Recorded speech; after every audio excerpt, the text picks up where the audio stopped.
So I'm going to reiterate a couple of basic points to make sure that we're all in line here. So in Zen practice in particular, and in Sesshin, or Zen practice in general, and in Sesshin in particular, we really emphasize experiencing what is present and then functioning with clarity and compassion.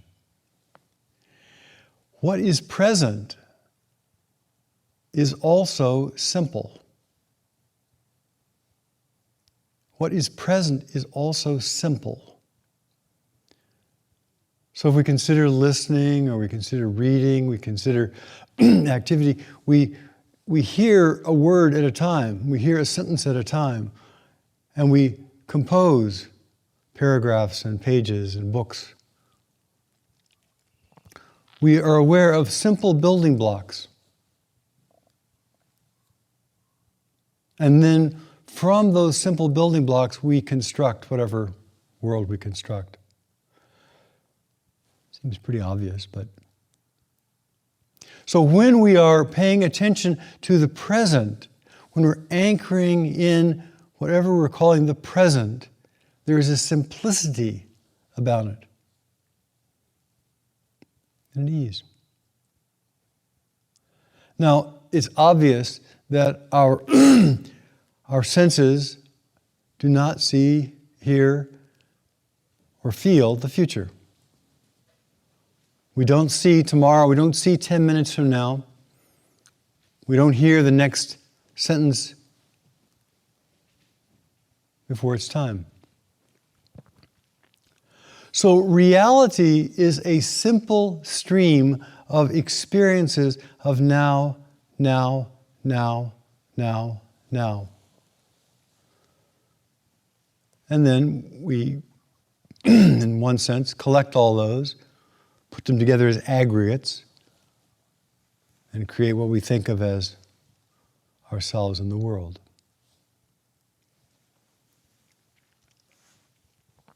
This is basic Buddhism, 5 aggregates, all the senses, etc. That moment to moment to moment we have experience, and then we sew together, based on our interpretation of those experiences, our particular reality. Now, in a way, we all are always aware of what appeals real to us. I mean, we look around and that's real. So this part, which is the foundation of Dharma, is first we have to make sure that we're seeing beyond the name. We look down, we see what we call the floor. We look outside, we see what's called trees or kale. And one label can cover 10,000, 100,000 iterations. The word woman can include endless variations. And we know people who only see the label and not the person, not the people, not the individuals, who only see trees but never see individual trees or recognize any trees. Sometimes we've had people who have been raised in an urban environment and they come out here and the whole place looks like it's filled with weeds. And sometimes tall weeds, sometimes short weeds, sometimes flowering weeds, sometimes green weeds, but they all just look like undifferentiated green weeds. Or we often, almost every year, we have somebody who only sees green shoots and assumes they're all weeds, and they pull out all the carrots, they pull out all the kale, they pull out all the new vegetables. Because they only are seeing a label of something and not really looking specifically at the thing.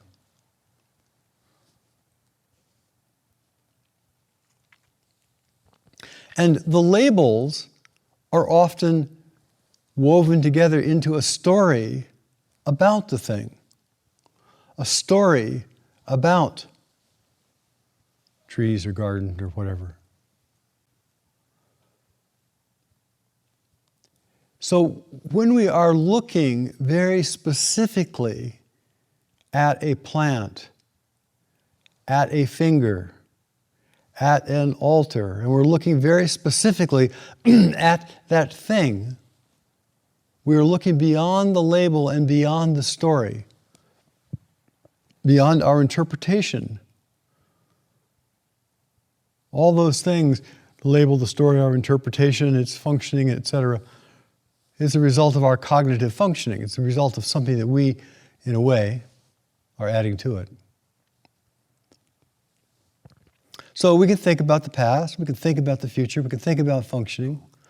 We can add complexity to what is simple.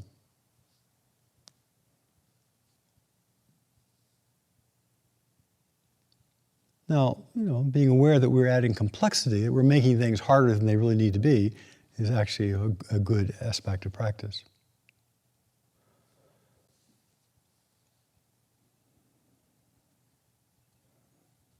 But when we're not aware of that, and we take our complexity, we take our interpretation, we take our weaving together, and we think that is real, then we're being used by the mind instead of using it.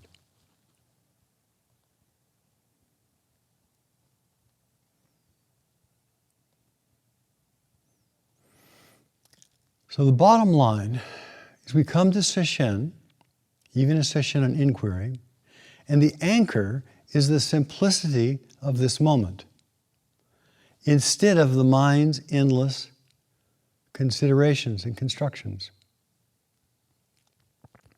The anchor is the simplicity of right now, rather than the mind's interpretation and putting it into a larger imagined web. So when we come to Sesshin and we're doing Zazen, and we come to practice and we're doing Zazen, simple, simple, simple.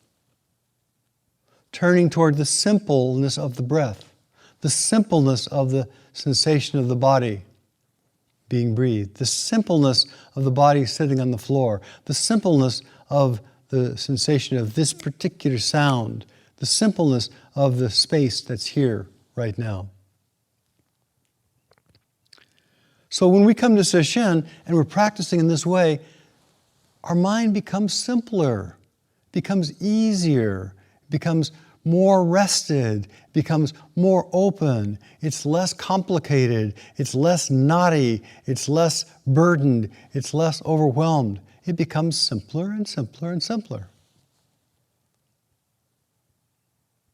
So we come to Sesshin, and when we're concentrating on the foundational things that we keep talking about, we turn our attention away from fear and anxiety and who am I going to be in the next 10 years? What I want for the future.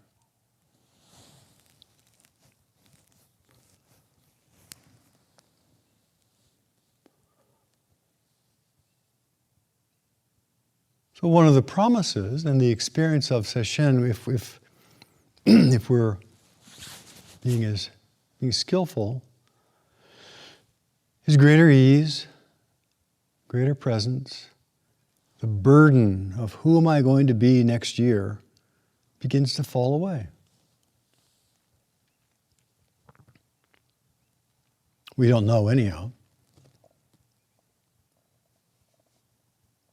Now, so if we think about what do we want next year, or if everything turns out well, or if all my machinations that I'm engaged in right now in order to make the very best thing happen, in order to get what I think I need, if that all turns out to be so, what do we hope that we're going to encounter? Experience. We're going to hope that we feel happy and satisfied and engaged and enjoying life and feeling loved. And we have a fantasy of we'll have a great partner, we'll have a great job, we'll have great activity, we'll have great travel, a great living situation, great climate, great opportunities, so that we'll feel happy and satisfied and engaged and enjoy life and be loved.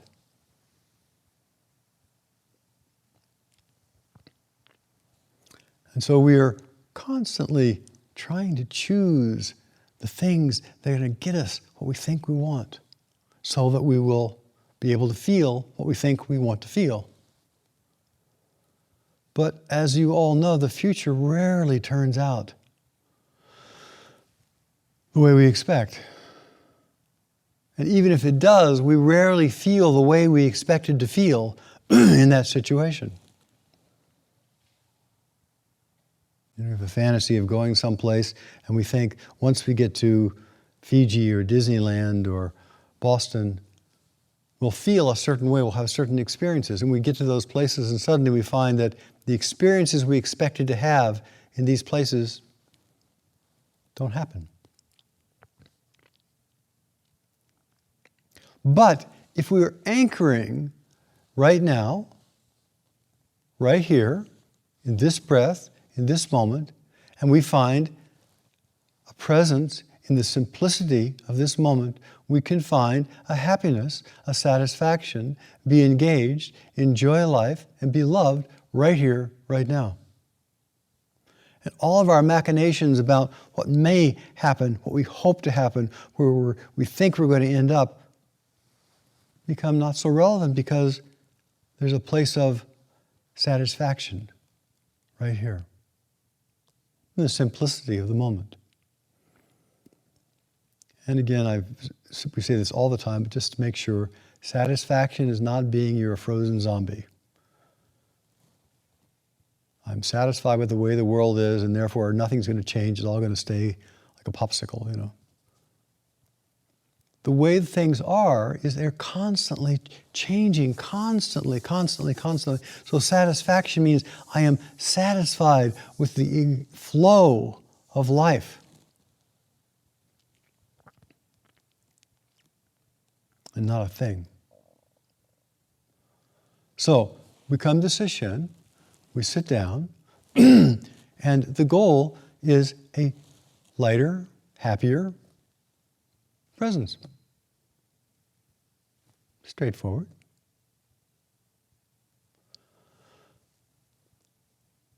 But a sign that we have gotten tangled in thought, that we've gotten tangled in considerations, that we've gotten tangled in our own manipulations about trying to turn things the direction we think we want them to turn, is that we feel more burden, we feel more weight, we feel more confusion, we feel more doubt, we feel more unhappy. We can just assess this. Am I feeling lighter and clearer and more at ease? Or am I feeling, really hard, really hard, really hard?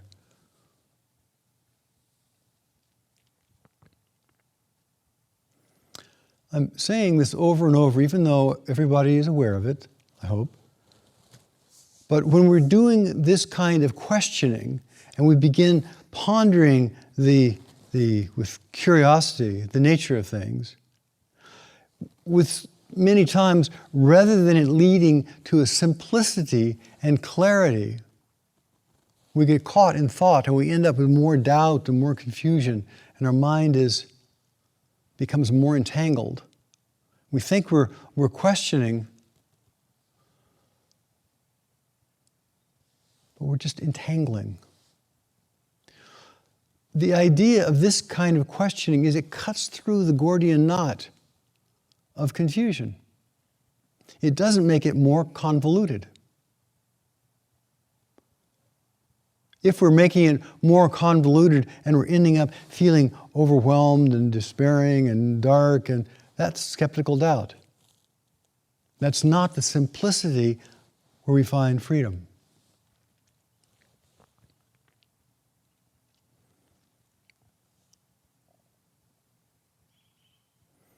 So, the first point, which again, I apologize for belaboring,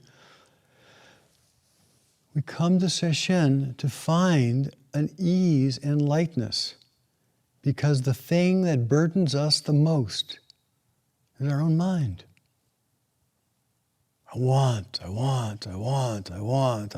don't have, I don't get, I want. It's not right, this is not right.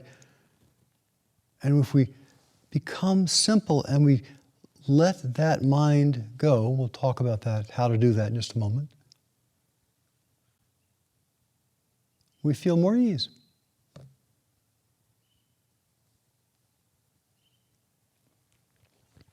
Okay, now this is Sesshin is about inquiry, inquiring awareness. And this is the kind of inquiring awareness that we hope leads to simplicity and clarity.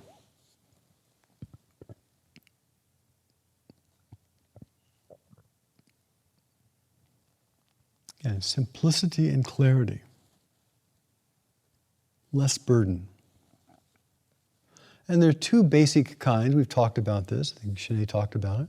And many ways of looking at that. But I'm going to talk about two different aspects. And both are important. The first, and perhaps the most important one, is once we become somewhat stable and clear and present and at ease, we can then look at the friction points in our life. We can look at the places we think something is not right, something is off. And we can then inquire into those friction points. What are we inquiring into those friction points for? So that we can find clarity and ease. Be able to function with a lighter heart. So if we have a complaint, and I think Shanae gave many people a complaint list, and we all can make a complaint list at the drop of a pencil. We all have all those things that we complain about. Great, good to know. Some people have a whole book of complaints. Some people have just a few pages. Some complaints are trivial, some complaints are profound, all kinds of complaints. But it's important to take one is stickiest. Not try to, at least the way we're doing it right now, cut through the whole mess. And the first thing we look at with a particular complaint is we say, is this a legitimate complaint? Am I complaining that the sky is too cloudy? That's not a legitimate complaint. Because the sky is the way it is, and that's just our grumbling.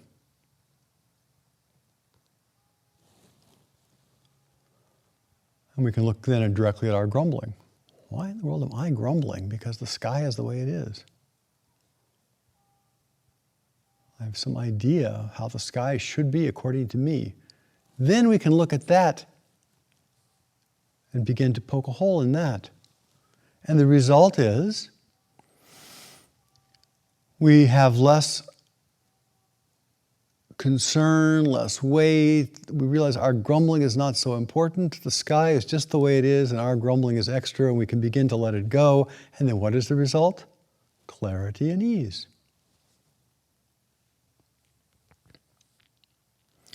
It may be all of our complaints are like this. We complain about the government. Because according to me and my friends' expectations, the government should do da-da-da-da. According to me and my friends' opinion, this should happen. That should happen. Things should go this way. Things should go that way. According to me and my friends' opinion. And we mistake agreement with reality.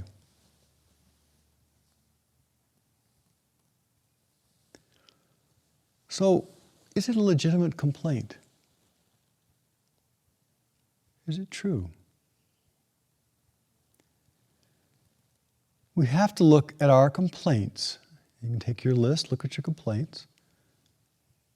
We have to ask ourselves, do I really know anybody else's mind? Do I know what any of you are thinking, except that we all seem to cycle through the same set of thoughts as human beings? But we don't know the taste in anybody's mouth. We don't know how people's backs feel. We don't know how their knees feel. We don't know. We assume that if my legs are really comfortable and I love to sit in full lotus, that all of you are really comfortable and love to sit in full lotus.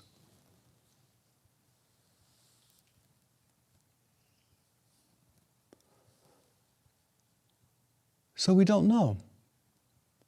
We don't know the collection of, we don't know one person's mind, much less the collection of the 100,000 people in the government's mind. We don't know. We can't know. So we let it go. Or we have an idea that everybody should have health care. Personally, I think it's a great idea. And I think that everybody should have health care, and then everybody and their children should all live long and happy and healthy lives. And they should be able to have fantastic doctors who every time there was an illness or an accident were able to really make them new again. That's my opinion.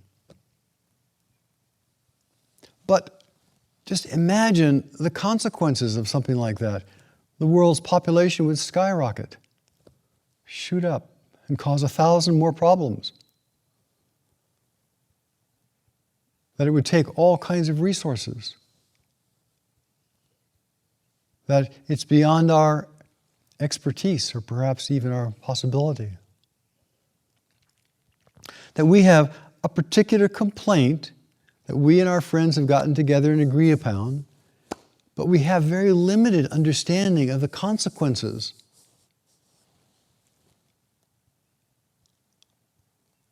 We have very limited understanding of the enormous range of mechanisms and involvement, from mining in Madagascar to, research into atomic fission in Los Alamos, all of which go into this thing we call medicine. It's enormously complicated. But my understanding is so limited. It's so limited about how does a government function?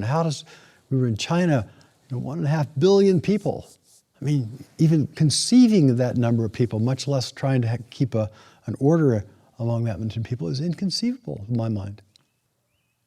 So our understanding is limited.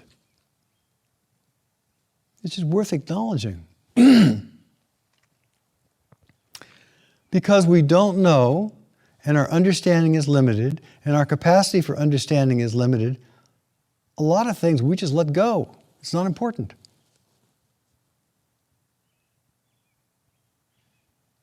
Third, is it my business? Is it my business how the Safeway in Klatskanai runs, what they have in their store and what they don't have in their store? You either go in and you buy it, you don't buy it. You use them, you don't use them. But it's not our business. The weather is not our business. What everybody is doing, we've all come together and we've agreed to work and to live and function in a certain kind of way in order to do Sesshin. But everybody's got their own practice. They've got their own minds. It's not my business. It's yours. So there are things that really are our business, and there's a whole lot that's not. So just imagine if we let go of worrying about all the things that we don't know, we let go about worrying of all the consequences that we couldn't understand, we let go of worrying about all the things that really aren't our job to worry about, how much lighter we'd be.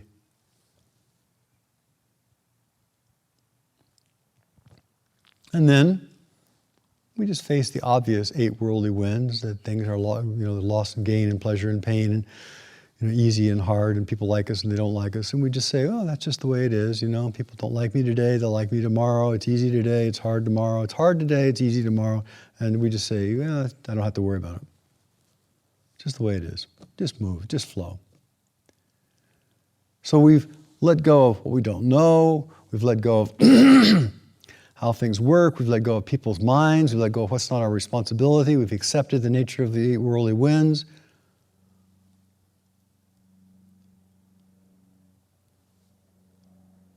wow, how much easier life would be. And then if there's something we do need to do, a choice we do need to make, a place we do need to help, we have the clarity, the presence, and the energy to engage.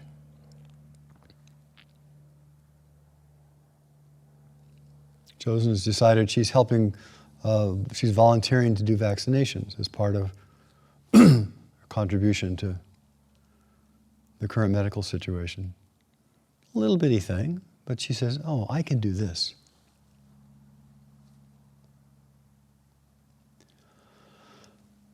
So by identifying our complaints and then looking at the complaints clearly and acknowledging the truth about them, we can stop complaining about reality.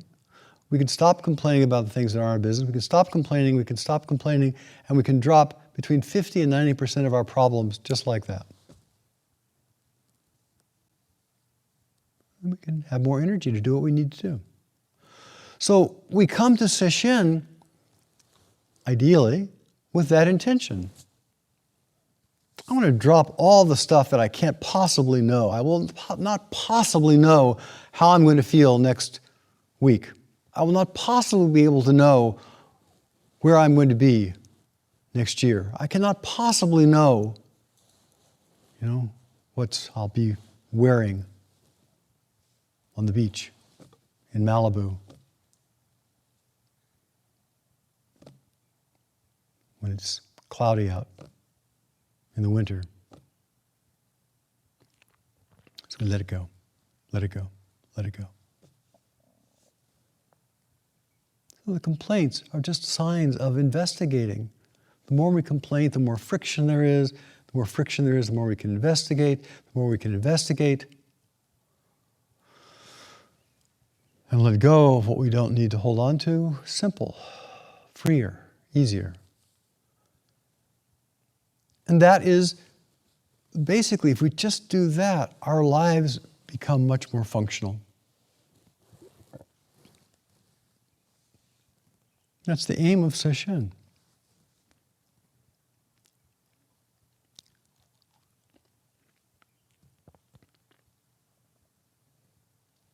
Just identifying our complaints, looking into them deeply, seeing the reality, dropping what's not important, what is unsolvable.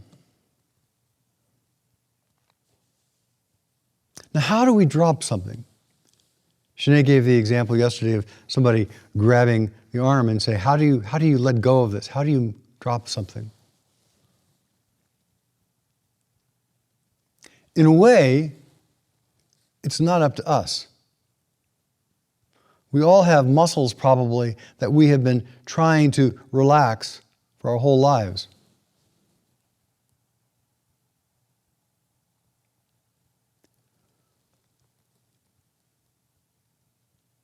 And yet, it's not the time for it. We probably all have different kinds of things that we have identified as an issue, and we would be happy to drop it, but we've been unable to do so. It's not the time for it. So one of the elements of dropping is the intention, and then the steadfast going forward, not engaging, relaxing, being present, and in its own time, things fall away. They won't disappear before it's their time to do that. We're not in control. So there's the steady application of the intention. Another way that we let go, and actually this is perhaps more profound way, is we keep talking about concentration. And let's say that the problem is we've grabbing a hold of this thing called a watch. We're grabbing a hold of this particular problem, and it's got a knot on us, and we can't let go. We can't let go. We're grabbing a hold of the self. We're grabbing a hold of all of our delusion. We're grabbing a hold of all those things that are such a burden to us. And we're holding on. And we say, I got to let go. I got to let go. I'm not letting go. It's not letting go enough. I got to let go some more. I've got to work harder to let go. And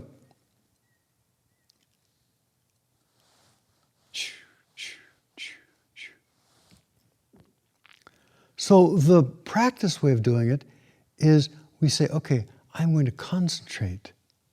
I'm going to put my attention not on that. I'm going to put my attention on the breath. I'm going to put my attention on my body touching the earth. I'm going to put my attention on the space in the earth.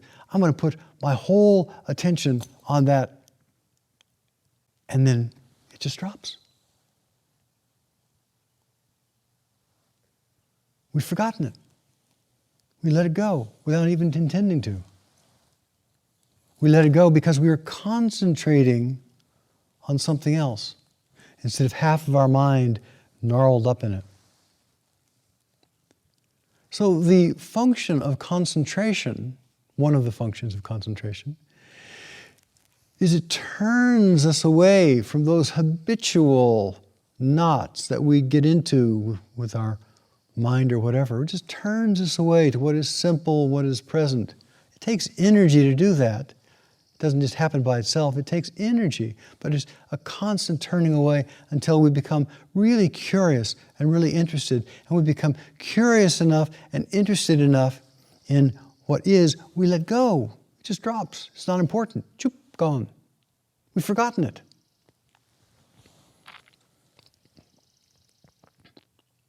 Now, everybody has had that experience in Sesshin, in retreats. Before you come in, there's something on your heart, there's something that's really worrying, and you come in here and you're in this particular environment, and we keep talking about concentration, and we keep talking about being present, and we focus on our breath, and we become stable, and we hear the birds singing outside, or insects, and we begin just forgetting the stuff that's not present. And we feel an ease in our heart. Until the end of the retreat, and we grab a hold of it again, feel miserable.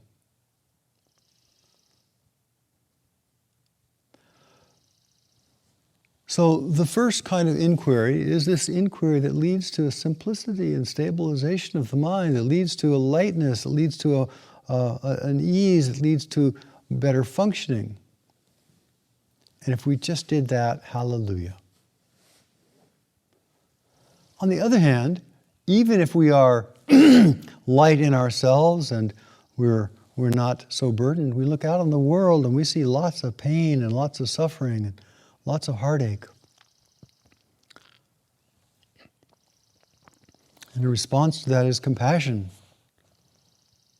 empathy, sympathetic joy, loving kindness. And then from a place of stability, a place of clarity, we can then concentrate, we can focus on these fundamental existential questions. We can look at the root of our minds. Where did I come from before my parents were born? What is it that arises right now? What is it that's alive at all the time? What's behind everything? What's unborn? What's undying? Now, frankly, many people, those are ridiculous questions. And there is no reason that somebody should be interested in them. What is it that's behind everything? Well, there's nothing behind everything, okay? Taking care of that. For some people, those kind of questions are really important. They're compelling. What is the root of suffering? What is the root of me? Where did this consciousness come from? But for other people, it is complete waste of time. There's no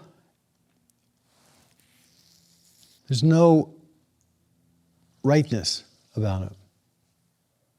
We all practice the best way we can practice, trying to see through whatever the knot of suffering is, so that we can find some simplicity and clarity and ease, so that we can function with more grace.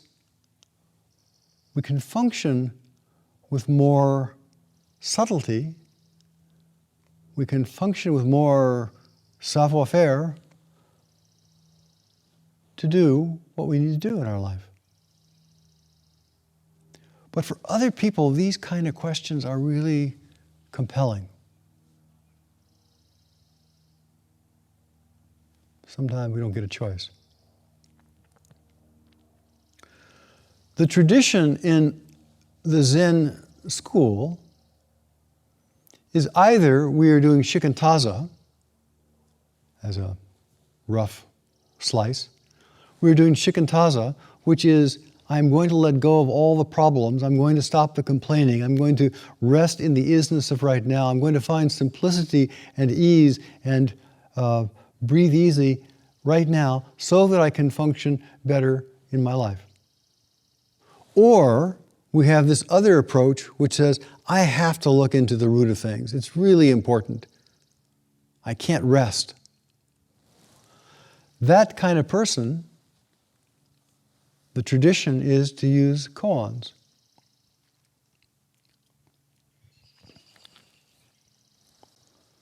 So we'll talk a little bit about one of the classic koans. In the first case of the Mumonkan, the Gateless Gate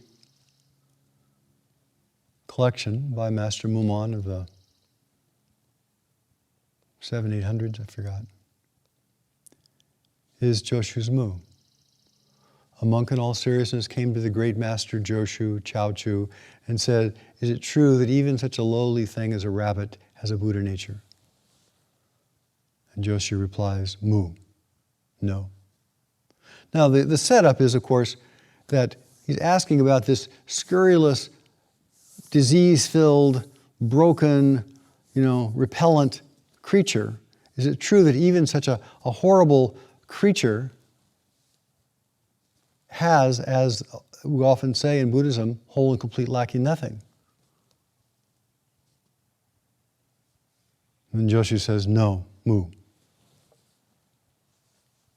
So the question in the question is whole and complete lacking nothing. Is there the Tathagarbha, the Buddha body in everything, as all the teachings say? And the great master Joshu says, no, that's not true. So that's the paradox right now. What does he mean by that no, that's not true? What does that no mean? That's the kind of intellectual substrate. And the way we practice with that is, first off, we use the word mu as almost like a mantra, as something to concentrate on, as something to do the very things that we've been talking about. You focus the mind on mu, mu,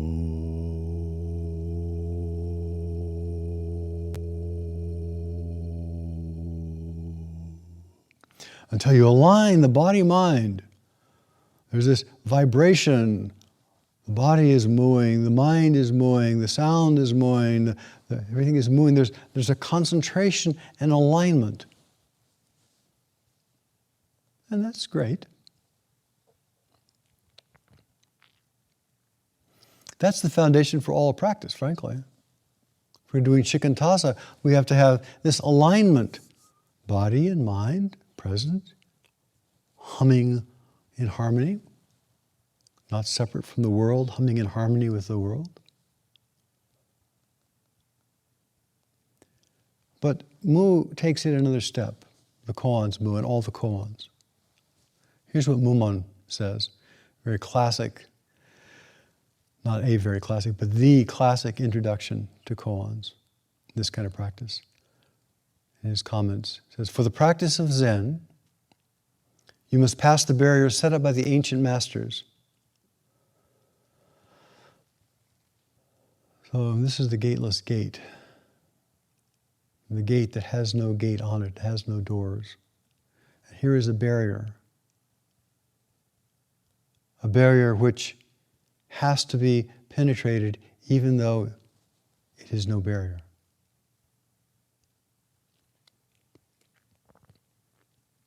We have to cut through conundrum, cut through paradox. But it's a first fundamental koan to open the gate either a little bit or a lot into a different view of the world. He continues, to attain the marvelous enlightenment. Now that's the bait that's always held out for all of us. We read these stories about people who have these great insights and great wisdom, and suddenly light and clarity, and their life is transformed, and suddenly everything is obvious and clear, and they're able to move forward with whatever, the particular fantasy that we all have. And of course, in the human realm, everything is possible. But to break out of our cocoon of habitual dark thinking is another way of saying this particular piece. And we can either put a crack in it or we can rip it off. And that happens in its own time. That's not a matter of willpower. But the concentration is something that we can do. And he says, to attain the marvelous enlightenment, you must completely extinguish all thoughts of the ordinary mind. Completely extinguish all thoughts of the ordinary mind. I've got to extinguish my thoughts. I've got to extinguish my thoughts. I've got to be quiet. That's the ordinary mind. That's not extinguishing thought. So how do we do that in a practical way? How do we get out of the habit that we have cultivated for innumerable lifetimes of not now, not now, it's got to be someplace else, someplace else? Well, the first place is we concentrate. We concentrate. We align the body-mind. We concentrate. We concentrate on what is instead of the habitual mind of what is next. All thoughts of what is next and what is coming and what will I get and what do I don't like are extinguished in total, complete engagement with the present moment.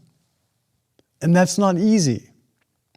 Sometimes, if you can't do this with will, you have to do it with over time, and things will catch you at different moments.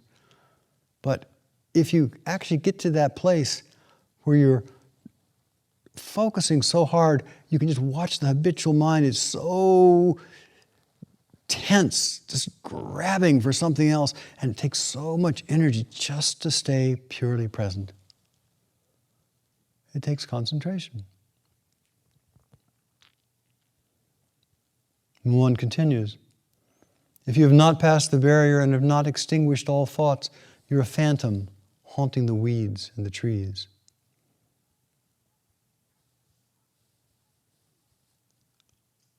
Now again, the thought, I must extinguish all thoughts, is the thought. So with our intellectual mind thinking, I've got to extinguish all thoughts, I've got to extinguish all thoughts, it's not going to work. All that happens, it's very simple. We concentrate. Now, do you have to concentrate on this particular koan? No. There are flow states where people can concentrate on other things. But the total engagement has got to have both concentration and curiosity. Concentration and curiosity. So that we're not just grabbing a little bit here and a little bit there and holding on and trying not to get blown away and blowing ourselves away. It takes curiosity and concentration. In this case, the focal point In this particular koan, the way that it works is the koan mu. And Joshu says, or excuse me, Mumon says, now tell me, what is the barrier of the ancestors? Merely this mu, the one barrier of our sect.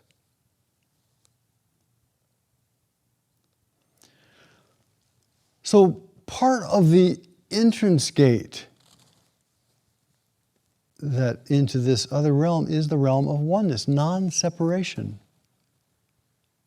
So anything that really brings us into the place of no other, of non-separation, the isness of right now, that absorbs us completely, becomes that same one barrier. Whether you call it mu or turtle, one syllable is easier to zero in on and focus. In China, sometimes call it the wu word. It's always one barrier. There's only one barrier. And the one barrier is our dualistic mind.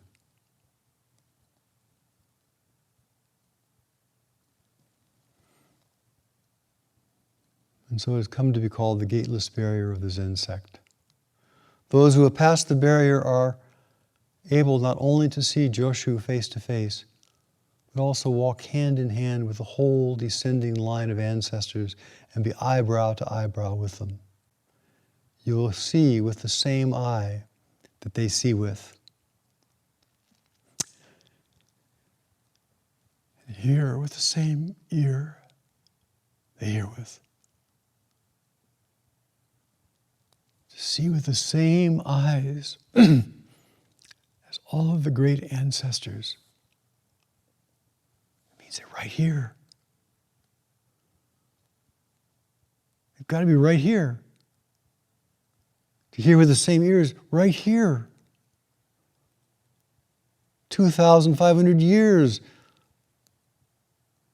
of this particular thread of ancestors have got to be right here. The Buddha on the night of his awakening saw all of his past lives right there, right there, right there, because we're not separate. We're not separate. It's not just me looking out of these eyes, not just me hearing with these ears. There's a whole world. These are the eyes of the world, the ears of the world. Oneless, timeless.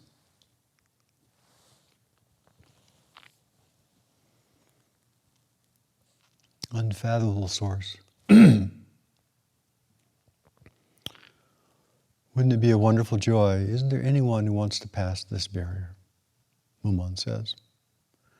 If so, then concentrate your whole self into this mu, making your whole body with its 360 bones and joints and 84,000 pores into a solid lump of doubt.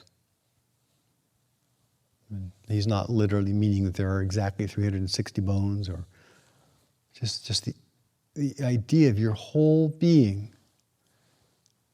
engaged in concentration and curiosity. Now, we can't be curious about something we're not curious about, right? And we sort of say, okay, you should be curious about this, and we say, eh. But my experience, what happens is when we are directing our attention towards flies become more interesting. And when we're actually zeroing in on flies' eyeballs, they're pretty amazing. And when we're actually looking more and more closely at something, it opens up and reveals itself. So this mu, we start off with concentration. We start off with feeling the whole body, the whole breath, the whole mind, all just resonating. And as we get closer to it, we begin to say, where's it coming from? What's aware of that? And then, right while we're doing that exact same practice, we begin to inquire more and more. Become, not inquire, but more and more intimately engaged. We get up really close to it. Day and night without ceasing, keep digging into it. Don't take it as nothingness. There's nothing there. Or as being or non-being. It's not as though we're looking for some void that's not there. How could a void look for itself?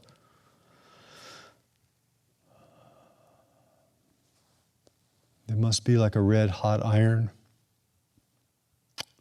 ball which you've gulped down, and you try to vomit but cannot. Sometimes these questions of our own nature, of the nature of reality, become compelling.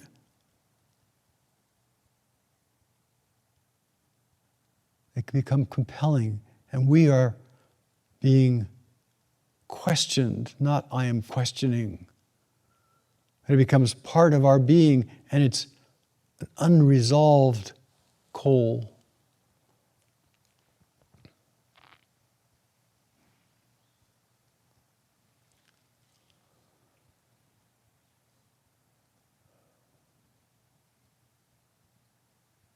This is not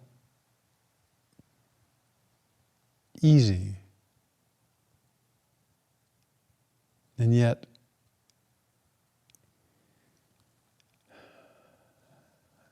I think it's important. You must extinguish all delusive thoughts and beliefs which you have cherished up to the present. All those opinions, all those judgments, all let go of into the simplicity of this moment. After a certain period of such efforts, Mu will come to fruition. Inside and outside will become one naturally because they already are. It is important when we're working on a koan, we're working on something really deep, we're working on something that goes right to the root, that it's not a matter of willpower. I will get the answer and it will come when I want it to come and the way I think it should come. But rather, it's a matter of us staying with it and staying with it and being curious and being curious and staying with it and staying with it. And periodically, at some point, something will open up. Something will say, oh, big O or a small O. And it's a function of our intensity and our curiosity, but not a function of time. It's unpredictable.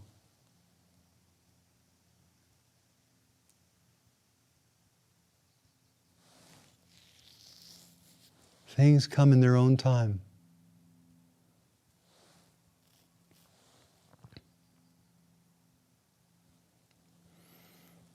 On a very different level, we often have people who are searching for a relationship.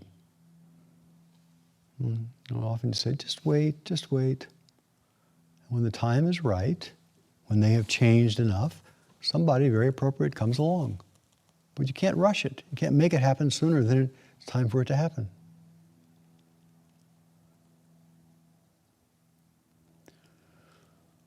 We will come to fruition, and inside and outside will become one naturally. You'll be like a dumb person. You'll be like a mute person who's had a dream. You will know for yourself. You can't share it. One of the interesting things that happens when people have deep experiences, they want to share it so much. They want other people to understand, to taste it, to find liberation. And they can be total irritating pests. Oh, it's like this. Oh, it's like this. Oh, don't you see? Oh, it's like this. It doesn't work. Each of us has to walk the path by ourselves. Has to have realization by ourselves. It's like trying to explain the color yellow to somebody who doesn't know what yellow is.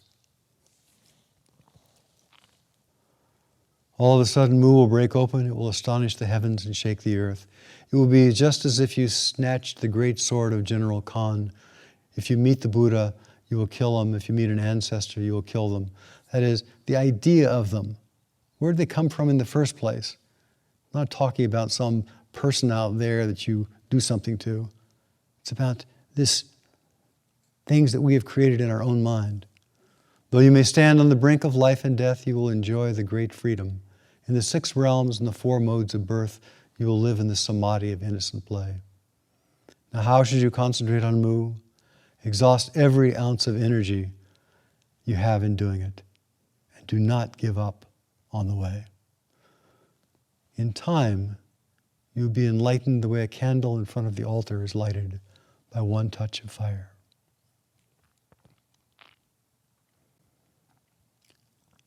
There are many aspects of this koan that can only be delved into with the intense concentration on Mu. And there are different ways of passing Mu, different experiences, even though it's not an experience. So I personally worked on Mu with 5 different teachers. And the Mu with Kapilo Roshi was not the same Mu with Harada Roshi. And yet they were not different.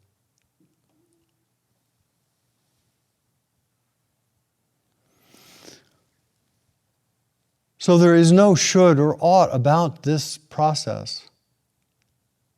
The thing is, how do we find liberation? And just to be liberated from our complaining mind, our whining, self-centered mind, is an enormous liberation. And we all should strive for that level of liberation. And should we have the bad karma, should we have the terrible burden of these existential gnawings, then other kinds of things are also important. Bottom line again, as we concentrate right here, right now, as we let go of what is extraneous, as we let go of what we don't have control over anyhow, as we let go of the things that we can't understand that are beyond our ken, as we let go of those, there is a lightness, an ease, a presence that begins to happen. So please, may everyone find that lightness and ease and presence that is possible in Sesshin. And don't get tangled up in the mind of should and ought. The mind of, I'll figure this out with my head. I'll know what tomorrow is going to bring. I'll finally get it straight so I'll know exactly what I'm supposed to do next year, when there may not even be a next year. Satisfaction, happiness, confidence, clarity, and the very best fuel for good decision-making and life skills is always, always, always found right here. Please know that for yourself.